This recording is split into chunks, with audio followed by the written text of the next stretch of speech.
Què és per mi un titella? Jo estava pensant, per mi un titella, ara, hores d'ara, és ja una prolongació de mi mateixa, perquè a vegades penso que no sabria fer res més.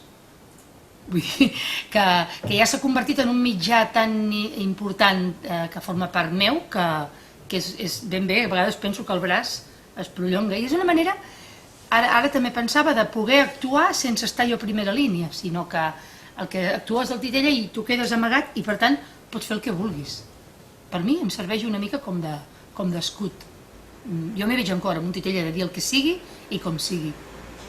Jo crec que això dels titelles a mi ja va començar quan tenia 5 mesos, perquè jo era el fill petit de 9 germans, clar, jo era la joguina.